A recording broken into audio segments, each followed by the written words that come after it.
Sip. Latest vote. Video recording. Pause recording. Video recording Udah, button. mulai. Toggle. Heading to Italia Tugman Activity. Sip. Ya, gini.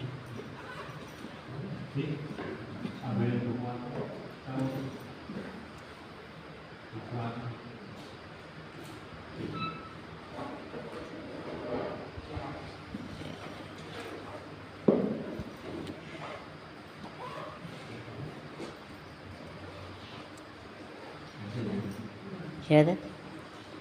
Udah.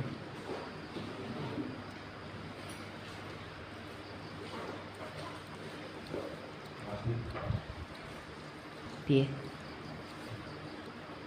Isi.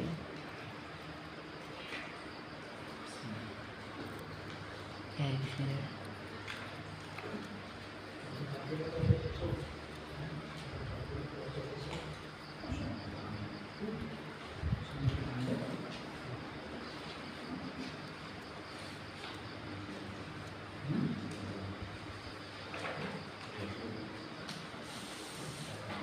Oke,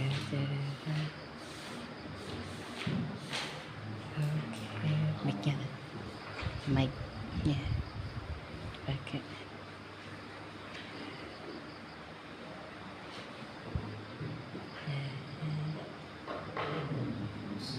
Assalamualaikum warahmatullahi wabarakatuh. Waalaikumsalam warahmatullahi wabarakatuh. Innal hamdalillah nahmaduhu wa nasta'inuhu wa nastaghfiruh wa na'udzu billahi min shururi anfusina wa min sayyiati a'malina. May yahdihillahu fala mudilla lahu wa may yudlil fala hadiya lahu. Asyhadu an la ilaha illallah wahdahu la syarika lahu wa asyhadu anna Muhammadan 'abduhu wa rasuluh. Allahumma salli wa sallim wa barik ala nabiyyina Muhammad wa ala alihi wa ashabihi wa man tabi'ahum bi ihsanin ila yaumiddin wa ba'd. Teman-teman sekalian, para jemaah kaum muslimin wa muslimat rahimani wa rahimakumullah, alhamdulillah kita memanjatkan puji dan syukur kita kepada Allah Subhanahu wa taala yang senantiasa memberikan nikmat-nikmatnya kepada kita. Alhamdulillah di malam hari ini Allah Subhanahu wa taala masih memberikan nikmat yang begitu banyak kepada kita. Kita diberikan kesehatan oleh Allah Subhanahu wa taala. Kita diberikan kecukupan rezeki oleh Allah Subhanahu wa taala, dan kita dimudahkan oleh Allah Subhanahu wa taala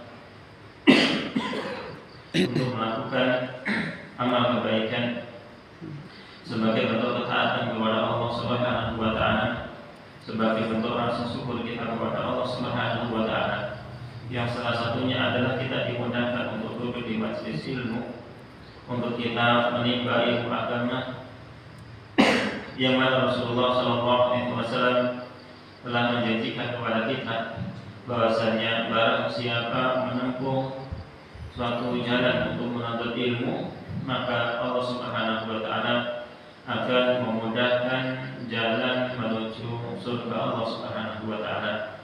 Mudah-mudahan kita termasuk di antara hamba-hamba yang dimudahkan jalan yang menuju surga Allah Subhanahu wa taala. Amin ya rabbal alamin. Salawat serta salam mudah-mudahan senantiasa tercurahkan kepada uswatun hasanah kita Nabiullah Nabi Muhammad sallallahu alaihi wasallam, kepada keluarga beliau, sahabat-sahabat beliau, dan kepada seluruh kaum muslimin yang mengikuti jalan beliau dengan sebaik-baiknya. Para jemaah rahimani wa rahimakumullah, di kesempatan malam hari ini kita akan melanjutkan pembahasan kita berkenaan dengan al-usul salasah, dan kita masih berada pada risalah yang kedua yang disampaikan oleh Syekh Muhammad bin Abdul Wahab rahimahullah ta'ala. Di risalah yang pertama, ini adalah risalah sebagai pembuka untuk beliau menyampaikan 3 landasan pokok yang harus diketahui oleh seorang muslim Risalah Muqaddimah yang pertama, beliau mengatakan kepada kita bahwasannya sebagai seorang muslim maka kita harus mempelajari 4 perkara. Yang pertama, kita harus berilmu, yakni ilmu tentang pengenalan kepada Allah Subhanahu wa taala, pengenalan terhadap Rasulnya, dan pengenalan terhadap agama Islam dengan dalil-dalilnya. Setelah itu, yang kedua adalah kita hendaklah sebagai konsekuensi dari ilmu kita atau buah dari ilmu kita adalah mengamalkannya. Mengamalkan apapun yang telah diajarkan oleh Allah Subhanahu wa taala kepada kita berupa ilmu-ilmu yang nafi', ilmu-ilmu yang bermanfaat yang berasal dari Al-Qur'an dan Sunnah. Yang ketiga, setelah kita mengilmui dan mengamalkan, maka di sana tertuntut bagi kita sebagai kesempurnaan agar ilmu dan amal kita adalah berdakwah di jalan Allah Subhanahu wa taala. Mendakwahkan apa yang telah diajarkan oleh Allah Subhanahu wa taala kepada kita dan kita ajarkan kepada orang-orang yang ada di sekitar kita, dari kalangan keluarga kita, tetangga-tetangga kita, kerabat-kerabat kita, tetangga-tetangga kita, dan teman-teman kita, atau kepada orang yang tidak kita kenal sekalipun. Kemudian setelah itu yang keempat adalah kita tertuntut bersabar di atas jalan dakwah. Bahkan tertuntut sabar untuk menempuh ke 3 jalan yang sebelumnya.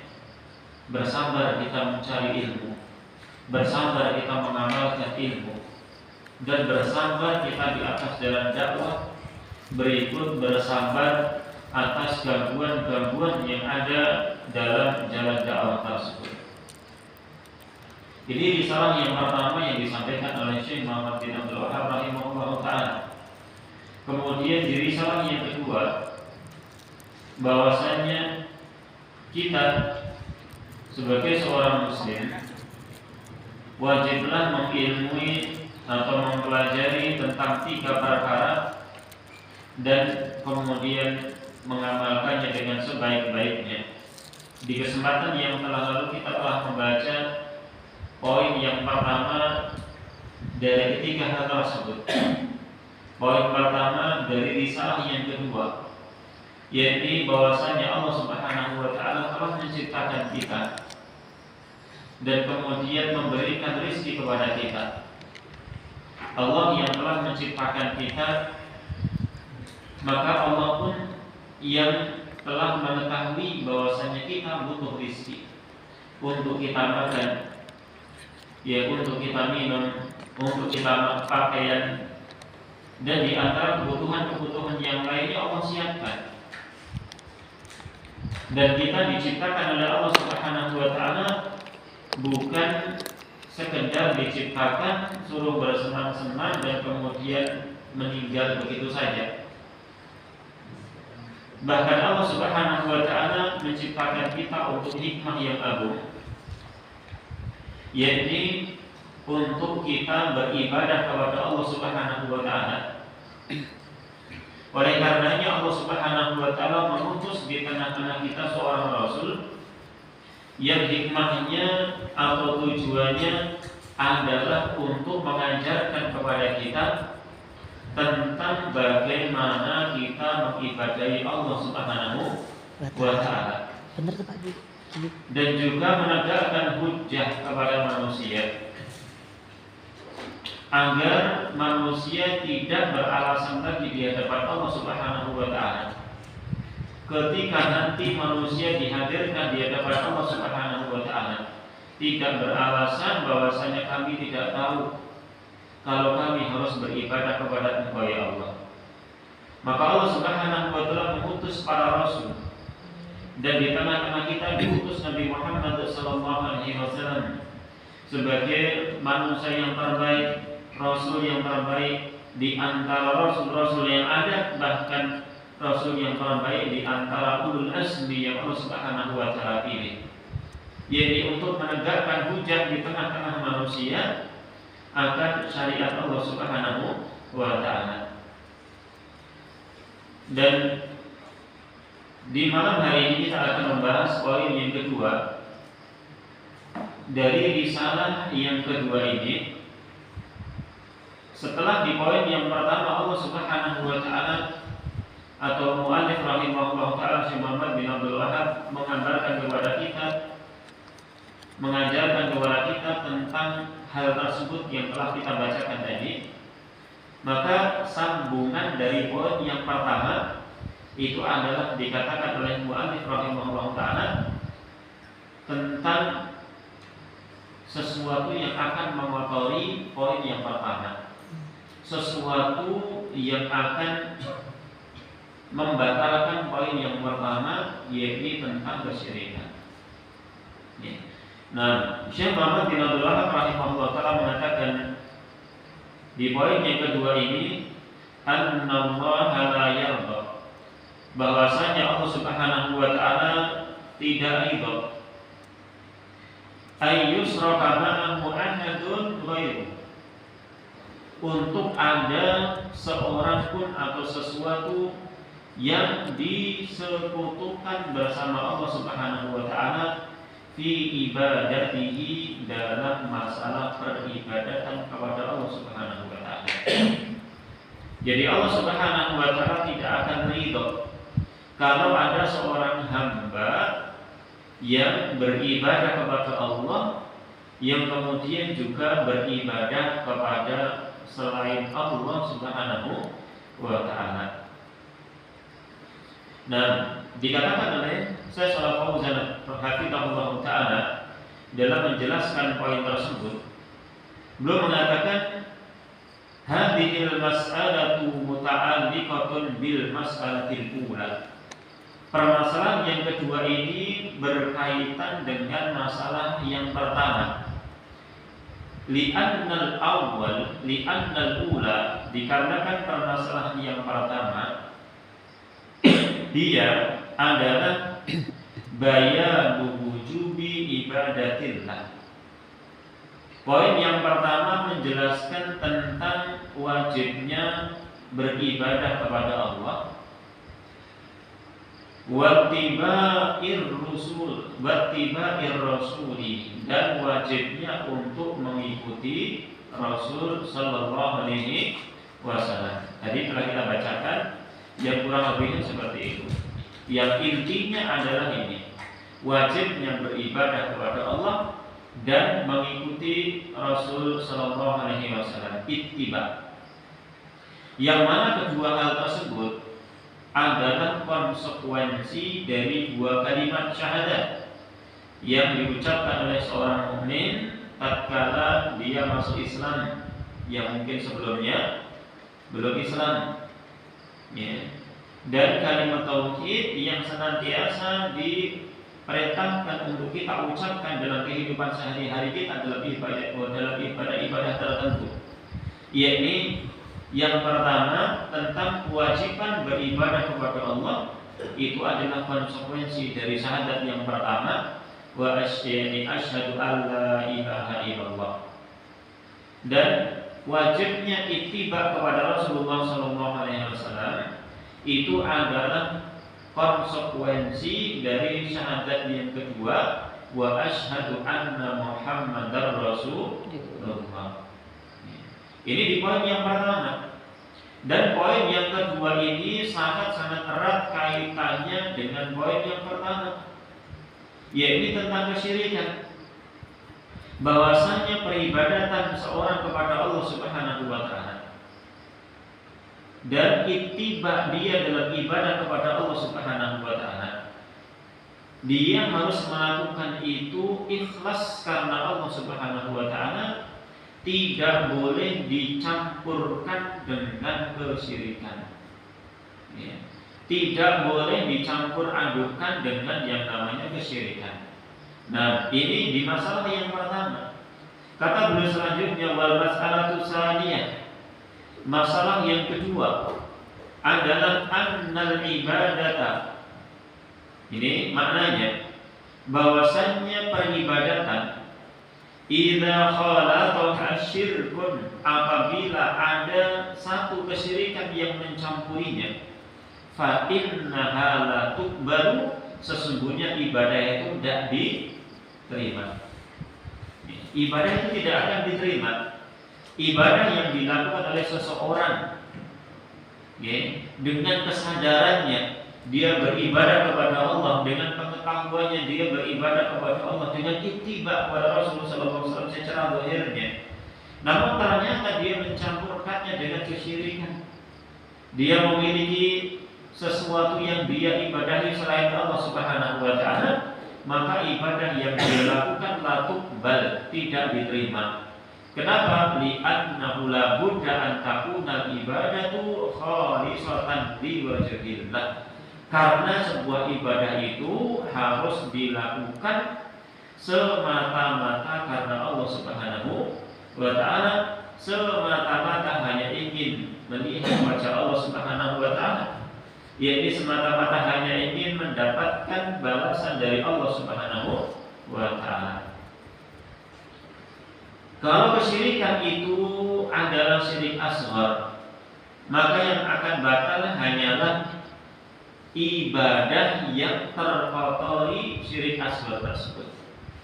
Adapun itu adalah syirik akbar, maka ibadah yang dilakukan oleh seseorang sepanjang hayatnya itu akan batal tatkala dia tidak bertobat dari kesyirikan yang besar tersebut ke menjelang ajal kematiannya.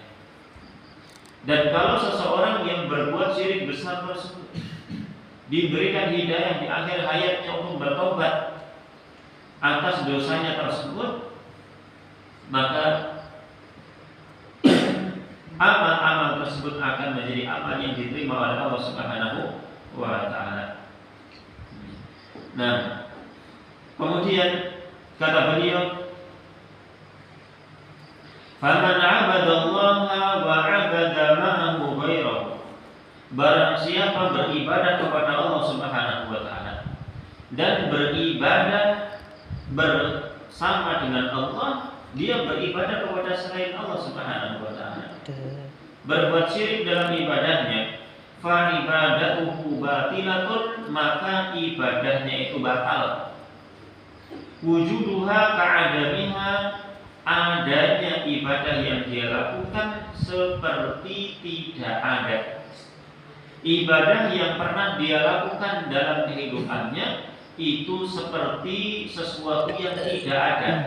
Kenapa? Karena telah terhapuskan. Li'anna ibadata, karena sebuah peribadatan, kata beliau, la tanfa'u, tidak akan bermanfaat. Yakni tidak akan bermanfaat bagi pemiliknya, bagi orang yang melakukan ibadah tersebut, illa ma'al ikhlasi wa tauhid, kecuali ibadah tersebut disertai, dibarengi dengan keikhlasan dan ketauhidan. Ibadah yang tanpa tauhid ini tidak akan diterima oleh Allah Subhanahu wa taala.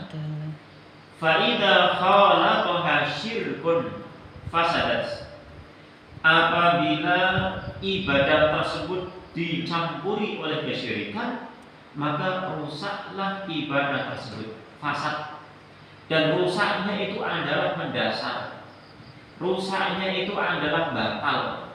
Na'udzubillah, ini kan kama qala ta'ala, sebagaimana Allah Subhanahu wa taala berfirman, ini dalilnya, yaitu firman Allah Subhanahu wa taala dalam surat Az-Zumar ayat yang ke-65.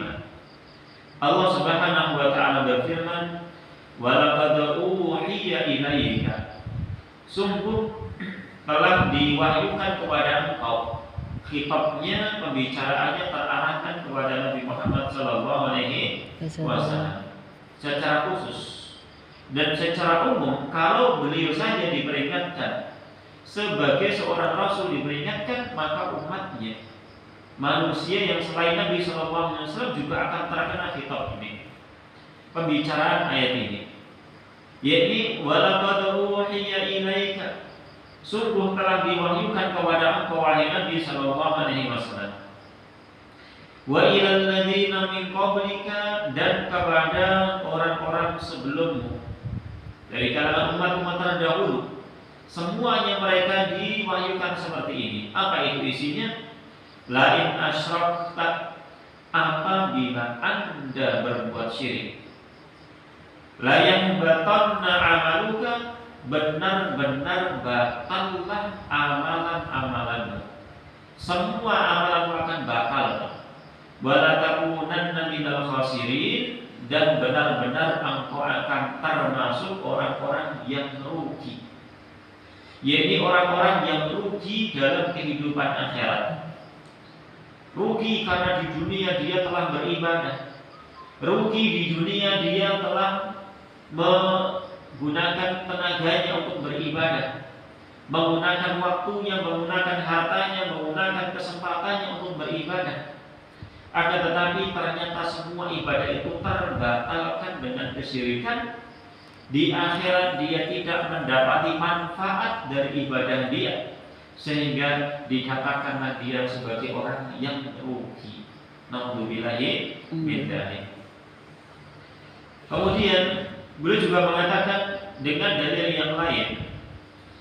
Beliau membawakan dalil yang lain, yaitu firman Allah Subhanahu wa taala dalam surat Al-An'am ayat yang ke-88. Dalil yang bahwasanya menunjukkan bahwasanya manusia ketika beribadah kepada Allah tidak boleh mensekutukan Allah Subhanahu wa taala. Dalam surat Al-An'am ini Allah Subhanahu wa taala berfirman, "Walau asyraku", seandainya mereka mensekutukan Allah Subhanahu wa taala, seandainya mereka berbuat syirik, lahabita anhum ma kanu ya'malun, pastilah hapus, pastilah terhapus, pastilah akan hilang, akan lenyap, maka ya'malun, semua amal yang telah dia lakukan. Naudzubillahi min dzalik. Ini ayat yang memperingatkan tentang bahaya kesyirikan. Bahwasanya kesyirikan ini akan menghapuskan amalan-amalan seluruhnya tatkala itu adalah syirik akbar. Fal ibadatu la tusamma ibadatan, kata beliau, bahwasanya sebuah ibadah itu tidak akan disebut sebagai sebuah ibadah illa ma'at tauhid, kecuali bersama dengan tauhid. Karena anna sholata, sebagaimana sholat, la tusamma sholatan, tidaklah disebut sebagai sebuah sholat illa ma'at taharah, kecuali disertai dengan taharah, disertai dengan bersuci. Sholat tanpa bersuci, ya ini dianggap seperti orang yang tidak sholat secara syar'i, walaupun dilihat oleh orang, oh dia sudah sholat, oh dia sudah sholat. Kenapa? Sholatnya bersama dengan kita. Namun di hadapan Allah Subhanahu wa taala, sholat yang dia lakukan tanpa bersuci maka tidak akan sah sebagai sebuah sholat. Sebagaimana peribadatan secara keseluruhan itu tidak akan dinamakan sebagai ibadah secara syar'i kalau tidak disertai dengan tauhid. Fa idza khalata syirkul ibadata afsadaha, apabila kesyirikan itu mencampuri sebuah ibadah, afsadaha, maka kesyirikan itu akan merusaknya. Kesyirikan yang dia lakukan walaupun cuma satu, walaupun cuma sekali dalam hidupnya, namun dia tidak bertaubat ya dari kesyirikan tersebut, maka kesyirikan itu akan merusak seluruh amal ibadah yang telah dia lakukan. Semuanya, naudzubillahi min dzalik, tanpa terkecuali. Karena anna taharata, sebagaimana taharah, kata beliau, idza khalaqaha naqidun min nawaqidil wudu. Taharah, bersuci, apabila dicampuri oleh satu pembatal di antara pembatal-pembatal wudu. Seorang berwudu kemudian dia kentut misalkan, dia kentut, atau dia melakukan pembatal yang lainnya, afsadaha wa abtalaha, maka pembatal wudu ini akan merusak dan membatalkan wudunya. Maka wudunya itu ya telah batal, harus diulang lagi. Harus diulang lagi wudu, kemudian dia baru memperbarui sholatnya lagi. Walihada yajma'ullahu fi katsirin minal ayat bainal amri bi ibadatihi wan nahyi anil syirki. Oleh karena itu, dengan sebab ini sebab adalah bahwasanya kesyirikan itu akan membatalkan ibadah. Karena begitu banyak bahayanya kesyirikan ini, maka Allah Subhanahu wa taala mengumpulkan yakni di banyak ayat antara perintah beribadah dengan larangan kesyirikan, digabungkan di tempat yang dekat dalam satu ayat. Kenapa? Agar diperhatikan.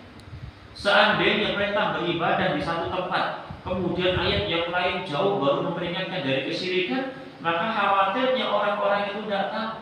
Orang-orang itu tidak baca ayat yang itu sehingga dia tidak tahu. Maka kemudian digandengkan oleh Allah Subhanahu wa taala, tatkala orang membaca, oh saya diperintahkan beribadah, dia juga langsung baca, oh saya dalam ibadah itu tidak boleh berbuat syirik. Ini tujuannya. Di antara ayat-ayat yang digandengkan antara perintah ibadah dan larangan dari kesyirikan adalah dalam surat An-Nisa ayatnya ke-36. Allah Subhanahu wa taala berfirman, wa'budullaha wa la tusyriku bihi syai'a. Sembahlah Allah, ini perintah ibadah. Wa la tusyriku bihi syai'a, dan janganlah kalian mensekutukan Allah dengan sesuatu apapun. Ini larangan dari berbuat syirik. Digandengkan. Dalam ayat yang lainnya Allah Subhanahu wa taala berfirman dalam surat Al-Baqarah ayat yang kelima, wa ma umiru illa liya'budullaha mukhlishina lahud-dina hunafa. Tidaklah mereka diperintahkan kecuali agar beribadah kepada Allah mukhlishina lahud-din. Tidaklah manusia diperintahkan kecuali beribadah kepada Allah. Ini perintah ibadah. Mana larangan dari syiriknya terkandung dalam firman Allah Subhanahu wa taala, mukhlishina lahud-dina hunafa. Yakni manusia itu tidaklah diperintahkan beribadah melainkan ibadah itu ditunaikan dalam keadaan ikhlas. Mengikhlaskan ibadah itu untuk Allah Subhanahu wa taala. Yang mananya apa? Ini terkandung larangan dari berbuat syirik dalam ibadahnya. Karena orang yang mengikhlaskan ibadah kepada Allah, ini semata-mata hanya mempersembahkan ibadah itu hanya kepada Allah. Dan dia beribadahnya hanya kepada Allah, tidak beribadah kepada selain Allah Subhanahu wa taala. Terlebih lagi disebutkan dalam apa? Hunafa'a, dalam keadaan lurus dia beribadah kepada Allah Subhanahu wa taala. Yang mana sering kita ulangi, sering kita sebutkan bahwasanya hunafa itu berasal dari kata hanif. Yang berasal dari kata hanif. Yang mana hanif di antara makna yang disebutkan para ulama itu adalah condong. Yang adalah condong. Maknanya apa? Seorang yang lurus beribadah kepada Allah, bertauhid, adalah condong menjauh dari kesyirikan dan semakin mendekat kepada tauhid. Itu yang namanya hunafa. Lurus itu adalah seperti itu. Lurus, seorang dalam beribadahnya lurus adalah seorang semakin jauh dari kesyirikan dan semakin mendekat pada tauhid, mentauhidkan Allah Subhanahu wa taala. Ini yang namanya seorang beribadah dalam keadaan hanif, dalam keadaan lurus. Adapun seorang yang dia ibadahnya itu adalah mensekutukan Allah Subhanahu wa taala. Entah mensekutukan dengan syirik asgharnya, entah mensekutukan dalam syirik akbar atau dengan syirik akbar, maka itu adalah ibadah yang tidak lurus, ibadahnya yang bengkok, yang seperti itu. Bertingkat bengkoknya, bengkok ada yang parah dan ada yang kemudian tidak parah. Dia seperti itu. Maka ibadah yang dilakukan dengan kesyirikan syirik akbar itu adalah kebengkokan yang paling parah, karena ibadahnya tidak akan diterima oleh Allah Subhanahu wa taala. Nah, kemudian setelah beliau membawakan beberapa dalil yang berikutnya, maka beliau menyebutkan lagi qarana baina ibadatillahi wa ijtinabit tauhid. Allah Subhanahu wa taala telah menggandengkan peribadatan kepada Allah dan menjauhi tauhid, menjauhi sesembahan selain Allah. Dalam beberapa ayat telah kita bacakan. Kenapa Allah menggandengkan antara ibadah kepada Allah, perintah ibadah kepada Allah dan menjauhi tauhid?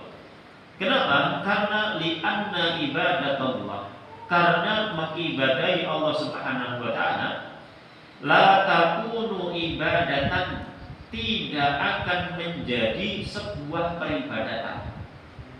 Yakni tidak akan menjadi sebuah peribadatan secara syar'i illa ma'a ijtinabit tauhid, kecuali disertai dengan sikap menjauh dari sembahan-sembahan selain Allah.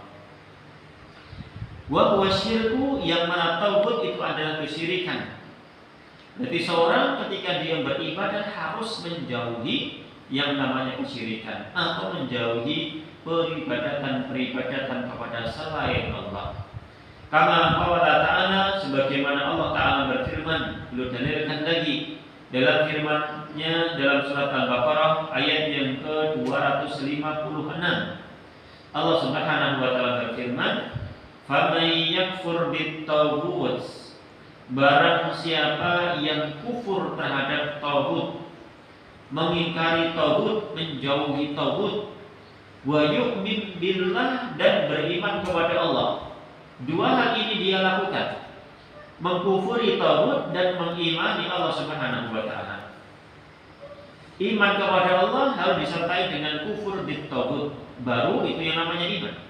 Satya Isya Kufur kepada tauhid 18.53, next harus phone dibuktikan dengan iman 703.46. kepada Allah. Ini dibolak-balik akan seperti itu. Nah, barang siapa yang telah melakukan kedua hal tersebut, faqad istamsaka bil urwatil wusqa lam fisama laha, maka sungguh dia telah memegang kuat, memegang kuat tali yang sangat kokoh. Dia telah berpegang teguh dengan tali yang sangat kokoh, lam fisama laha, yang tali itu tidak akan pernah terputus, tidak akan pernah terputus. Ini dikatakan oleh Allah Subhanahu wa taala, seseorang dikatakan memegang tali yang sangat kokoh tatkala telah melaksanakan dua, apa itu? Iman kepada Allah dan mengkufuri tauhid. Dan didahulukan wa may yakfur bit tauhid, didahulukan mengingkari tauhid dulu sebelum beriman kepada Allah, dikarenakan iman kepada Allah tidak akan sah kecuali ketika seseorang itu bersih dari peribadatan kepada Allah. Maka disebutkan seorang harus kufur kepada tauhid dulu. Sebagaimana dalam kalimat la ilaha illallah disebutkan la ilaha sebelum illallah. Kenapa? Sama dengan ini, bahwasanya keimanan kepada Allah atau peribadatan kepada Allah tidak akan sah kecuali seorang itu meniadakan sesembahan selain Allah. Nah, kemudian belum mengatakan lagi fal imanu billah, maka iman kepada Allah Subhanahu wa taala la yakfi illa ma'al kufri bit tauhid. Berdasarkan ayat tersebut, keimanan kepada Allah tidak akan cukup, tidak akan mencukupi bagi orang yang mengucapkannya, illa ma'al kufri bitawuti, kecuali disertai dengan sikap mengkufuri tauhid, yaitu sikap mengkufuri sesembahan selain Allah. Wa illa, kalau dia tidak mengingkari sesembahan selain Allah, namun dia mau beriman kepada Allah, dan dia tidak mau mengingkari sesembahan selain Allah. Dia beribadah kepada Allah namun tidak mau meninggalkan peribadatan kepada selain Allah, seperti itu. Maka apa? Fal musyrikun, maka mereka dikatakan sebagai seorang yang musyrik. Yu'minuna billah, dia beriman kepada Allah, lakinnahum yusyrikuna bihi, akan tetapi dia juga mensekutukan Allah. Ini difirmankan oleh Allah Subhanahu wa taala tentang orang yang seperti ini dalam surat Yusuf ayat yang ke-106. Surat Yusuf ayat yang ke-106. Wa ma yu'minu aktsaruhum billahi illa wa hum musyrikun. Tidaklah kebanyakan mereka beriman kepada Allah kecuali mereka juga berbuat syirik. Siapa ini? Mereka. Ini berkaitan dengan orang-orang musyrikin Arab. Ya. Orang-orang yang Nabi SAW diutus di tengah-tengah mereka sebagai pelajaran untuk orang seluruh manusia di muka bumi ini.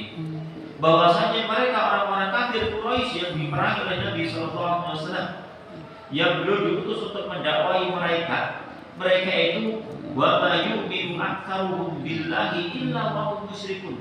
Ya, tidaklah kebanyakan mereka beriman kepada Allah, yakni iman mereka kepada Allah sebatas rububiyah. Yakni mereka mengimani bahwasanya Allah lah yang telah menciptakan mereka, Allah lah yang telah memberikan rezeki kepada mereka, Allah lah yang telah memberikan kebaikan kepada mereka dan seterusnya. Akan tetapi illa wa hum musyrikun, mereka juga mensekutukan Allah Subhanahu wa taala. Dalam hal apa? Mereka mensekutukan Allah Subhanahu wa taala dalam ibadah-ibadah mereka. Ya. Jadi iman mereka sebatas rububiyah dan kesyirikan yang mereka lakukan itu adalah di dalam masalah ibadah, di dalam masalah tauhid uluhiyah. Nah, maka di sini jadi pelajaran bagi kita, jangan sampai kita menjadi orang yang seperti dalam ayat ini, beriman kepada Allah sebatas rububiyahnya dan mensekutukan Allah dalam masalah ibadah waliyadzubillah. Maka ini adalah peringatan bagi kita semua. Bayyana subhanahu anna indahum imanun billah. Dalam ayat ini Allah menjelaskan bahwasanya mereka orang-orang kafir Quraisy memiliki iman kepada Allah. Lakin akan tetapi yufsiduna bisyirki, mereka merusak iman mereka dengan kesyirikan. Ya, mereka merusak iman mereka dengan kesyirikan yang mereka lakukan dalam ibadah-ibadah mereka. Nah, ini sampai di sini dulu kita bacakan, kemudian kita mendengarkan komandan dan surat Isya. Semoga Allah bisa. Pakai dalam aja ya. Dalam ya. Bismillah. Allahu Akbar, Allahu Akbar. Allahu Akbar, Allahu Akbar. Asyhadu an la ilaha illallah.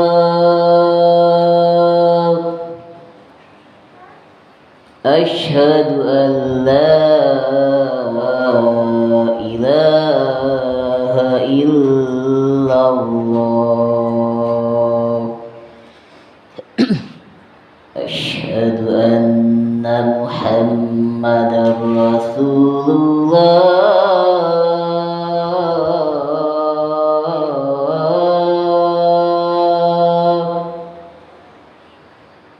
Asyhadu anna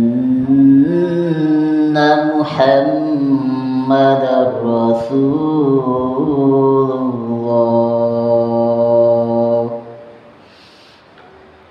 Hayya 'alas salah.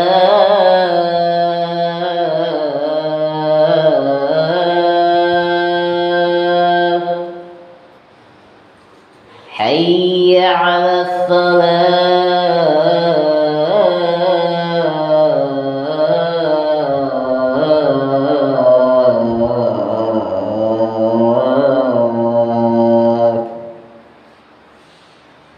Hayya 'alal falah.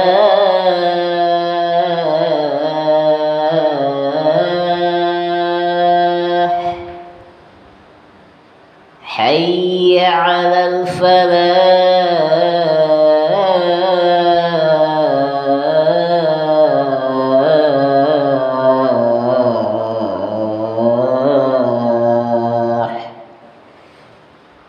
Allahu Akbar, Allahu Akbar. La ilaha illallah.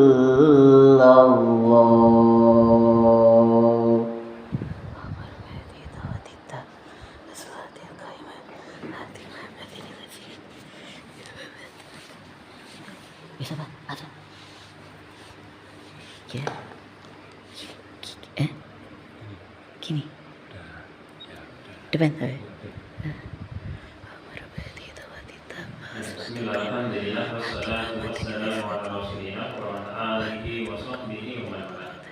Nah, kemudian kita lanjutkan pada perkataan Muhammad Muhammad bin Abdullah rahimahullah berikutnya, yakni la malakun muqarrabun wa la nabiyyun mursalun.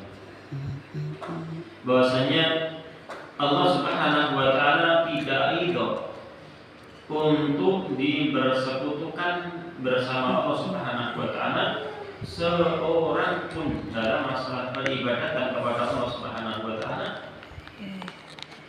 Entah itu adalah malakun muqarrabun, malaikat yang didekatkan, wala nabiyyun mursalun, tidak pula seorang nabi yang diutus. Maka Allah tidak rela, Allah tidak ridho, walaupun yang menjadi objek persekutuan dengan Allah, yang disekutukan oleh manusia bersama Allah Subhanahu wa taala adalah manusia atau makhluk yang paling utama. Yakni yang pertama adalah malakun muqarrabun, malaikat yang didekatkan. Siapa malaikat yang didekatkan? Al malakul muqarrab huwa afdalul malaikah. Malaikat yang muqarrab, yang didekatkan kepada Allah, itu adalah malaikat yang paling utama. Misalnya adalah Jibril. Ya, Jibril, malaikat Jibril yang disebut sebagai Ar-Ruh, ya, Ruhul Amin, Ruhul Qudus, malaikat Jibril, ya, sebagai pemimpin dari para malaikat. Wa hamalatul arsy, dan juga di antara yang didekatkan adalah malaikat-malaikat pemanggul arsy. Wa man haulahu, dan malaikat-malaikat yang ada di sekitarnya, di tempat yang tinggi. Ini adalah semakin dekat dengan Allah, semakin tinggi, maka mereka menjadi malaikat yang semakin mulia di hadapan Allah Subhanahu wa taala. Wal malaikatul muqarrabuna minallah, dan malaikat-malaikat yang dekat dengan Allah Subhanahu wa taala, fa ma'a qurbil makani minallah, disertai dengan kedekatan tempat mereka kepada Allah Subhanahu wa taala. Ya.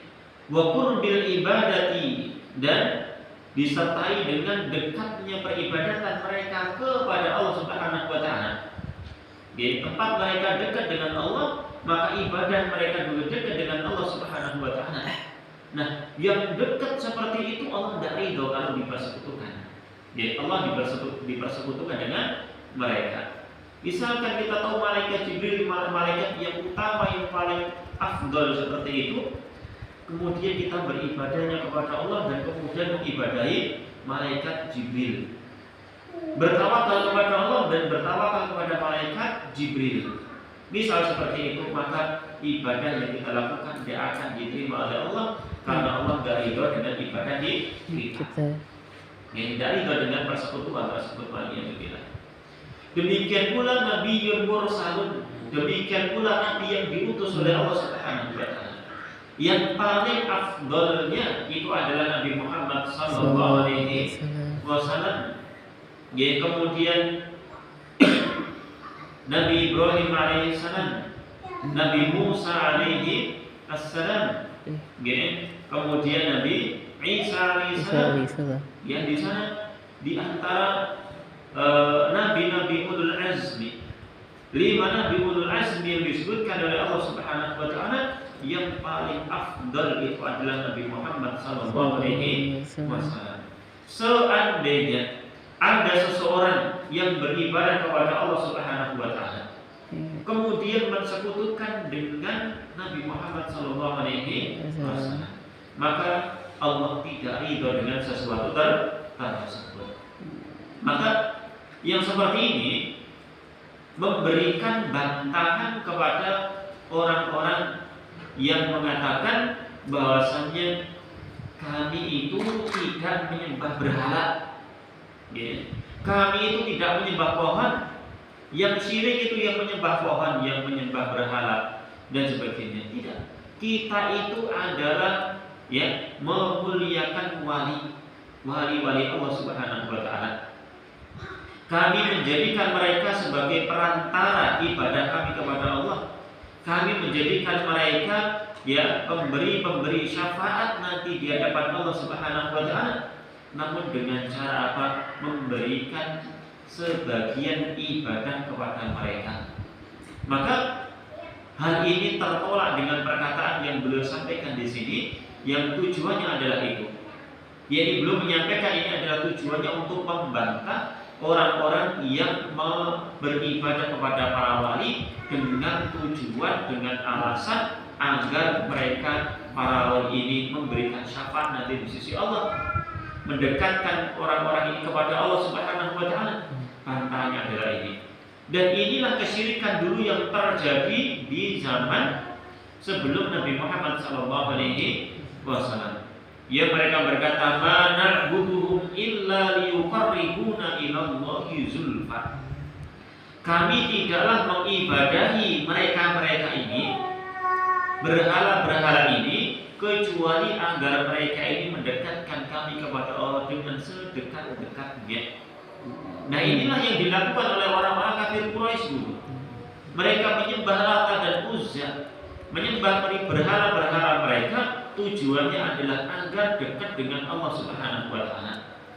Maka ini harus dijadikan pelajaran bagi kita semuanya, bahwasannya kita benar, kita itu harus menghormati para wali-wali, antara wali-wali Allah Subhanahu wa Ta'ala, menghormati orang-orang soleh, akan tetapi jangan sampai kita itu mengibadahi mereka.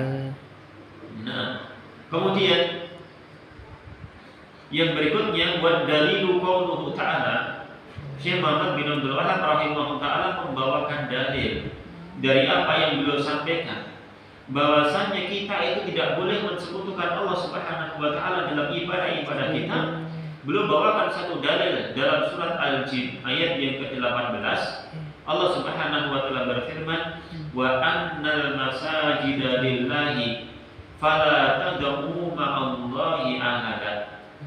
Sesungguhnya masjid-masjid itu adalah milik Allah Subhanahu wa Ta'ala. Maka janganlah kalian menyeru seorang pun bersama Allah Subhanahu wa Ta'ala. Nah, ini yang disampaikan oleh beliau, dalilnya sangat jelas saat ini dalam memberikan larangan atas kesyirikan.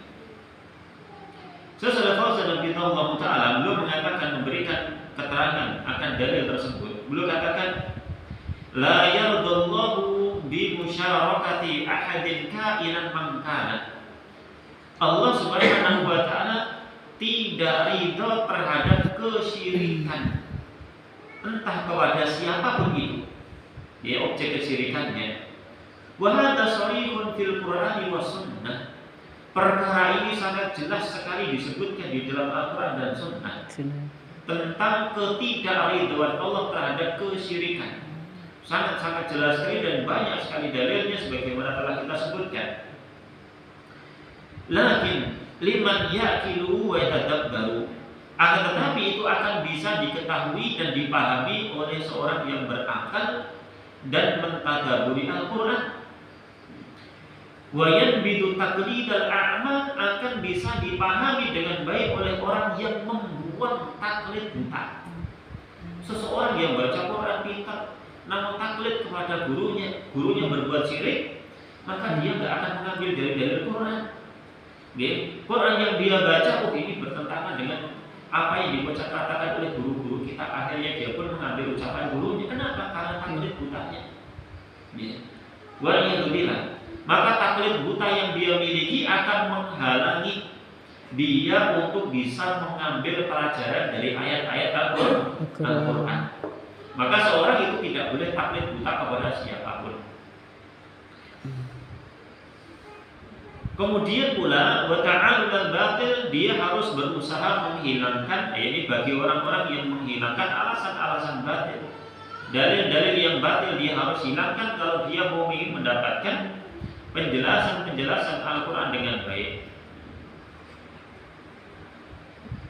Kemudian beliau mengatakan ini, wadalilu ala anna Allah la yarda ay yushraka ma'a ahadin ka'inan man kana. Dan dalil yang menyebutkan bahwasanya Allah tidak ridha untuk dipersekutukan dengan siapapun itu adalah wa annal masajida lillahi fala tad'u ma'allahi ahada, sebagaimana yang tadi kita bacakan. Al-masajidu hiya buyutullah. Masjid-masjid itu adalah rumah-rumah Allah Subhanahu wa taala. Wa hiya mawatilul mu'addadatu lis-shalah. Yaitu tempat yang disediakan untuk salat.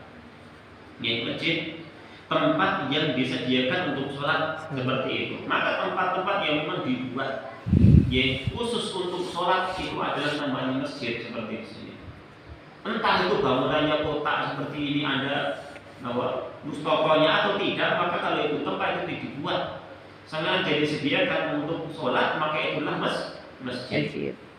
Wa hiya ahabbul baqa'i ilallah, dan dia masjid-masjid itu adalah tempat yang paling dicintai oleh Allah Subhanahu wa taala.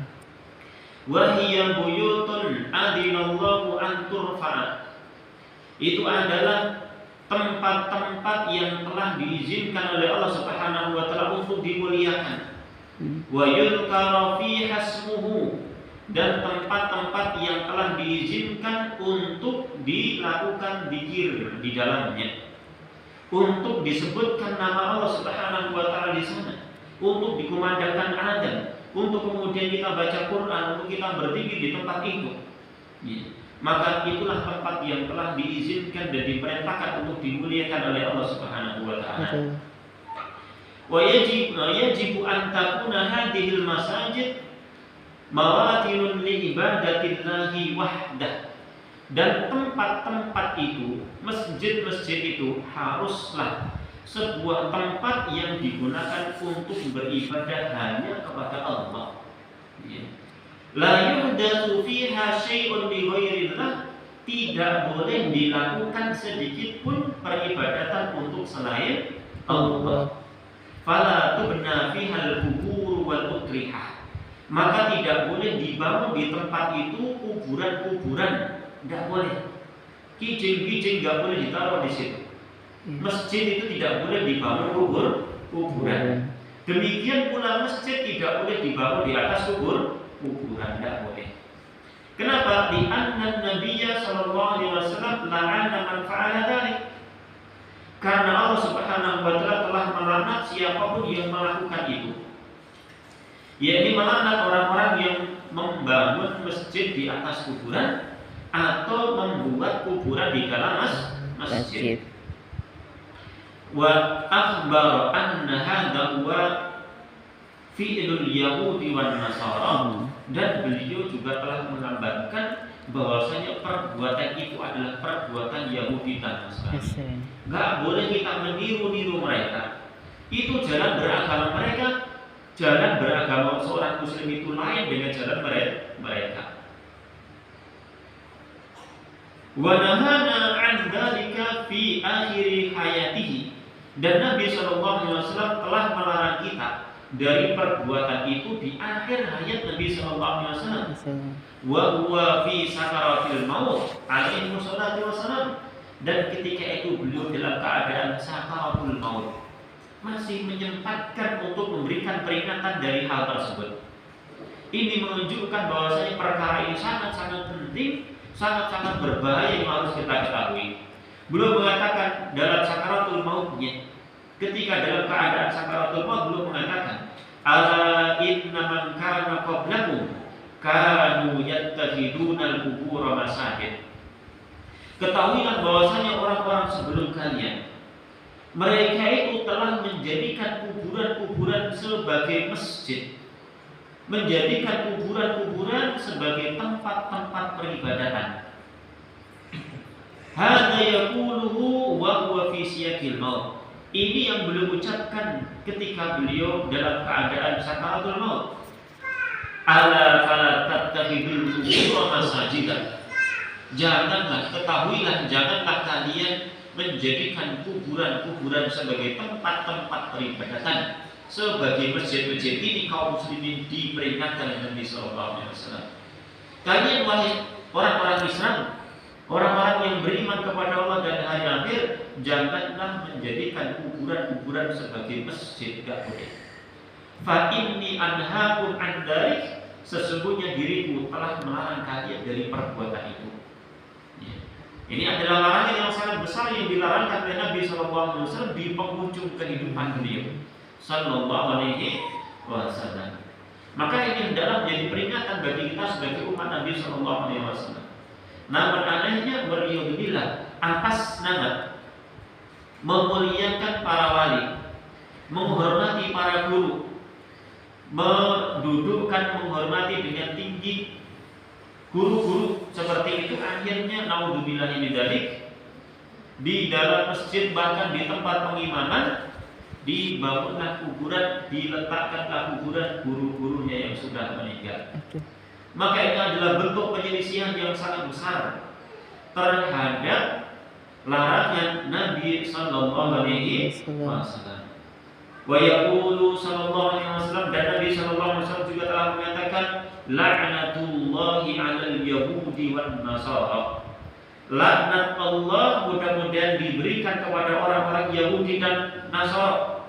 Kenapa? Ittakhadhu qubur anbiya'ihim masajid. Mereka telah menjadikan kuburan nabi-nabi mereka sebagai masjid-masjid, sebagai tempat-tempat peribadatan. Maka dari sini kita bisa mengetahui di antara sebab yang mengundang laknat Allah Subhanahu wa taala itu adalah menjadikan kuburan sebagai masjid. Ya, mengundang laknat Allah Subhanahu wa taala. Fal masajidu yajibu an tunhara min athari syirki wal wathaniyah, kata beliau. Maka masjid-masjid itu wajib harus disucikan, dibersihkan dari pengaruh-pengaruh syirik dan berhala. Wa alla tuqama 'alal qubur, dan masjid-masjid itu tidak boleh dibuat, didirikan di atas kuburan-kuburan. Au yudfanu fiha al-amwatu ba'da binaiha, dan juga tidak diperbolehkan mengubur mayat-mayat di dalam masjid setelah masjid itu dibangun. Dua-duanya nggak boleh. Kalau masjid dulu yang dibuat, maka kuburannya harus dihilangkan, dibongkar. Kalau ternyata kuburan dulu yang sudah ada kemudian baru dibangun masjid, maka masjidnya itu harus dibongkar, dipindah. Ya, maka itu harus diperhatikan. Kemudian kata beliau, bal takunu mawatina ibadatillahi wahdah.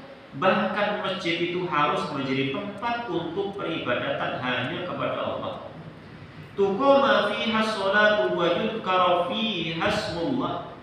Dilakukan di sana sholat, dilakukan di sana zikir menyebut nama Allah Subhanahu wa taala, wa yutla fiha al-Qur'an, dibacakan Quran di masjid itu, wa tuqama fiha durusun nafi'ah, dilakukan di sana, dibuat di sana pelajaran-pelajaran yang bermanfaat seperti pengajian dan sebagainya, wa yu'takafu fiha lil ibadah, dilakukan iktikaf untuk ibadah di masjid-masjid. Hadhihi hiya wadhifatul masajid, inilah ya fungsi yang namanya fungsi masjid, ya fungsi masjid yang telah disebutkan oleh beliau. Maka masjid itu bukan tempatnya untuk kubur mayat. Masjid itu bukan tempatnya untuk kubur orang. Kubur orang itu ada tempatnya tersendiri di pengkuburan, di makbarah, yaitu di Sasonoloyo, yaitu tempat pengkuburan mayat, bukan di masjid. Ini salah tempat, salah alamat, ya, yang menandu membawa mayat yang nganterin salah tempat, ya. Nah, wa amma an tuqama fiha al-awsan tu'badu min dunillah, adapun ketika di sana diletakkan berhala, disembah sebagai sesembahan selain Allah Subhanahu wa taala, di masjid yang di sana diletakkan berhala atau diletakkan kuburan yang kemudian kuburannya diibadahi seperti itu, fahadhihi laysat masajid, maka itu bukanlah masjid, bukan masjid. Hadhihi masyahid, ini adalah masyahidu syirkun, ini adalah tempat-tempat kesyirikan. Masjid yang ada kuburannya itu bukan masjid, bukan disebut sebagai masjid, itu adalah tempat kesyirikan. Wa in sammaha ahluha masajida, walaupun dinamakan oleh orang-orang sebagai masjid. Kenapa? Di Allah Ta'ala yaqul, karena Allah sudah mengatakan dalam ayat tadi, wa annal masajida lillah, sesungguhnya masjid-masjid itu adalah lillah, khusus hanya untuk Allah Subhanahu wa taala, la li ghairihi, tidak untuk selain Allah Subhanahu wa taala. Bukan untuk mayat, bukan untuk mayat-mayat yang dikatakan sebagai mayat wali, mayat nabi dan sebagainya, bukan. Ya. Nah, masjid hanya untuk lillah, bukan untuk yang lainnya. Maka dari sini kita mengetahui masjid itu yang dikhususkan untuk beribadah hanya kepada Allah Subhanahu wa taala. Ya. Maka tidak boleh dilakukan di sana peribadatan kesyirikan, sebagaimana dikatakan oleh Allah Subhanahu wa taala, fala tad'u ma'allahi ahada, maka janganlah kalian menyeru selain Allah Subhanahu wa taala di masjid-masjid Allah Subhanahu wa taala. Bukan berarti kemudian ya udah kalau kita nggak boleh beribadah kepada selain Allah di masjid, kita beribadah di selain masjid, di luar masjid. Tidak juga diperbolehkan. Kenapa? Karena dalam artian yang lain masajid, selain dia berarti adalah tempat-tempat untuk beribadah, maka di sana adalah anggota-anggota ibadah, yaitu anggota-anggota tubuh yang dilakukan untuk beribadah. Yaitu masjid itu adalah tempat untuk sujud, artinya juga adalah anggota tubuh untuk sujud. Artinya adalah dua tersebut. Maka dimanapun kita berada, tidak boleh mensekutukan Allah Subhanahu wa taala. Nah, Allah taala ini di poin yang kedua, ya, di pembahasan pada risalah yang kedua, yakni bahwasanya Allah Subhanahu wa taala tidak akan ridha ketika Allah Subhanahu wa taala dipersekutukan dengan selain Allah. Siapapun itu, entah seorang malaikat, entah seorang nabi. Dalilnya adalah wa annal masajida lillah fala tad'u ma'allahi ahada. Nah, Allah taala alam ini peringatan dari kesyirikan yang mudah-mudahan Allah Subhanahu wa taala menjadikan kita semakin paham terhadap perkara agama yang agung ini, bahwasanya agama yang agung ini adalah memerintahkan untuk beribadah hanya kepada Allah dan agar kita menjauhi berbagai macam kesyirikan. Inilah di antara fondasi agama kita yang agung. Wallahu ta'ala a'lam bishawab. Mudah-mudahan Allah Subhanahu wa taala senantiasa memberikan taufik kepada kita semua untuk bisa istiqomah di jalan Allah Subhanahu wa taala, ya, bersih dari berbagai macam kesyirikan sampai kita bertemu dengan Allah dalam keadaan husnul khatimah. Amin. Nah, pertanyaan apa tadi? Ya, silakan. Waalaikumsalam. Kalau ada kuburan di dekat masjid itu gimana Pak? Atau kalau di dalam, atau ada juga yang di dalam masjid itu ada patung naga yang kita di Mataram itu di dekat gereja. Itu boleh ya? Ya. Nah, Allah Ta'ala. Jadi ketika masjid itu ada kuburannya dan termasuk adalah di lingkungan masjid yang tidak terpisahkan antara itu tempat pengkuburan yang namanya makbarah, atau lingkungan masjidnya, walaupun itu tidak berada di arah pengimaman, ya, walaupun itu di sampingnya, walaupun di belakangnya. Kenapa? Dengan dalil yang lain. Kan dalilnya di antaranya dalilnya itu adalah la tajlisu ala kubur wa la tusallu ilaiha. Ya, atau wa la tusallu ila kubur. Janganlah kalian duduk di atas kuburan dan jangan sholat menghadap kuburan. Ini mungkin yang di depan. Dengan dalil ini, ya. Dengan dalil yang lain Nabi sallallahu alaihi wasallam mengatakan, ya, bahwasanya al-ardu kulluha masjid. Bumi seluruhnya, ini kekhususan untuk Nabi SAW dan umatnya. Bumi seluruhnya itu adalah masjid. Yang mananya apa? Kaum muslimin itu boleh sholat dimanapun dia berada. Ketika safar kemudian berhenti sholat, selesai.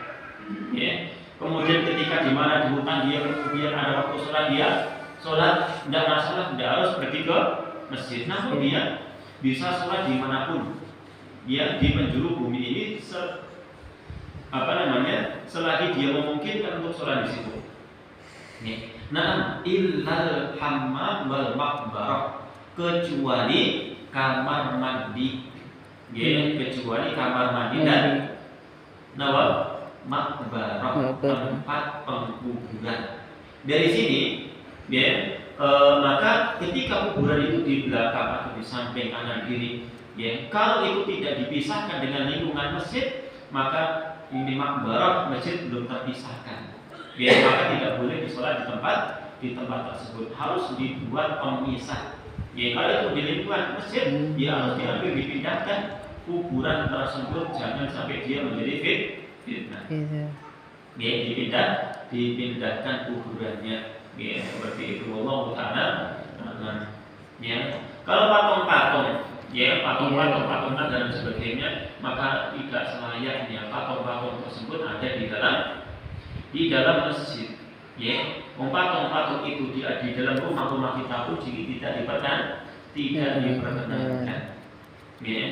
Nah, rumah kita kalau ada patung-patung, makhluk hidup yang seperti itu, maka termasuk juga ada anjing dan sebagainya, maka Nabi Shallallahu Alaihi Wasallam menyebutkan bahwasanya malaikat rahmat itu tidak akan masuk ke dalam rumah-rumah kita. Maka hendaklah kita menjauhi dari tempat-tempat yang seperti itu. Maka kita sebagai tamu masjid adalah kita menjaga rumah Allah Subhanahu wa Ta'ala dari yang seperti itu. Namun Allah Ta'ala lebih baik dijauhi. Yang dimananya? Di patungnya. Kalau ada patungnya, tidak patung yang tidak diibadahi seperti itu. Maka tidak sekeras larangannya dari kuburan. Tidak sekeras larangannya dari kuburan. Mudah-mudahan masih sah sholatnya dan mudah-mudahan diterima oleh Allah Subhanahu wa Ta'ala. Menjadi peringatan bagi kita, jangan sampai kita mengadakan itu di dalam masjid. Nabi SAW jauh-jauh hari melarang, untuk buat patung dan sebagainya. Betul, ketika itu belum disembah. Ketika itu belum disembah. Demikian pula ketika umat Nabi Nuh alaihi salam, 5 orang yang dikatakan sebagai ahli ibadah, ketika iblis atau syaitan itu memerintahkan untuk buat patung, itu hanya untuk mengenang, tujuannya seperti itu. Namun kan kemudian syaitan lama-lama kelamaan itu membisikkan bahwasanya dulu mbah-mbah kalian itu mengibadahi perkara ini, akhirnya pun diibadahi. Jadi perkara itu, patung dan sebagainya, patung hewan, patung orang itu akan menjadi wasilah atau nanti akan menjadi bisikan-bisikan setan yang kemudian akhirnya lama kelamaan akan diibadahi. Ya. Nah, itu adalah wasilah yang bisa mengantarkan kepada kesyirikan. Seperti itu. Nah, itu sebatas wasilah. Nah, dan ibadah yang dia lakukan di tempat itu masih sah. Kenapa? Karena hanya sebatas wasilah. Mengatakan ya. Nah, jadi ibadahnya tetap sah. Ya, namun hendaklah kita menjaga masjid Allah dari yang seperti itu. Ya, tidak layaknya untuk diletakkan di dalam masjid. Ibadahnya sah. Wallahu ta'ala. Ya. Nah, yang belakang dulu, Mas. Silakan. Batasan makmuman pada waktu sholat. Batasan makmuman. Makmum. Oke. Pas mengikuti sholat itu ikut rokaat. Kalau sholat itu rokaat dan batasan rokaat itu pada ruku, pada sujud atau pada Batasannya ya. Sahnya. Batasan seseorang mendapatkan rakaat bersama imam itu adalah ruku. Ruku bersama dengan imam. Ruku bersama dengan imam. Jadi dikatakan ruku bersama imam itu adalah ketika imam itu ruku kemudian kita ruku. Ya, itu namanya ruku bersama imam. Kalau kita pas datang kemudian imam dan sami Allah liman hamidah kemudian kita ruku, maka dia tidak mendapatkan ruku bersama imam. Jadi ketika imam itu sudah ruku, pas seperti itu kita tetap Allahu Akbar langsung ruku, maka itu dikatakan mendapati ruku bersama imam. Jadi imam belum mengucapkan sami Allah liman hamidah. Niku nggih. Nah, ini adalah hukum kekhususan yang dikatakan oleh Nabi Shallallahu Alaihi Wasallam, apa yang disebut oleh Nabi Shallallahu Alaihi Wasallam, yang mengkhususkan dalil keumuman bahwasanya Nabi Shallallahu Alaihi Wasallam mengatakan la sholata liman lam yaqra bi Fatihatil Kitab. Tidak ada sholat bagi seseorang yang tidak membaca surat Al-Fatihah. Nah, ini adalah dalil umum secara keseluruhan. Orang yang tidak membaca surat Al-Fatihah dalam sholatnya, maka dia tidak sah sholatnya, kecuali bagi orang yang memang tidak bisa membaca surat Al-Fatihah. Maka di dalam sebuah dalil disebutkan bagi orang yang tidak bisa membaca itu dia tetap menggunakan zikir-zikir Subhanallah walhamdulillah wala ilaha illallah wallahu akbar, seperti itu kalau dia tidak bisa membaca surat Al-Fatihah. Ada kan? Belum bisa, mungkin baru belajar sholat, ya belum dia baca surat Al-Fatihah, belum bisa, namun sudah pengen sholat seperti itu, dia mengusahakan dikit-dikit seperti itu, silakan, tidak masalah. Namun bagi orang yang sudah bisa, lupa dia sengaja meninggalkan surat Al-Fatihah, maka tidak sah. Nah, ini secara umum. Demikian pula dipahami dari itu. Kalau dipahami dari itu, berarti rakaat-rakaat yang kita tidak sempat baca Al-Fatihah maka tidak sah. Gitu ya? Secara umumnya seperti itu. Akan tetapi dalil ini dikhususkan dengan itu. Bahwasanya Nabi Shallallahu Alaihi Wasallam ini membatasi rakaat seseorang bersama imam itu dibatasi dengan ruku. Ada seorang sahabat, saya lupa namanya, sahabat belum dimas seperti yang lainnya. Datang masuk bersama, dan kemudian ruku di tengah-tengah perjalanan, di tengah masjid, dia belum sampai shaf. Belum ruku berdua, ruku kemudian berjalan di rukunya itu, kemudian sampai di masjid di tengah-tengah shaf.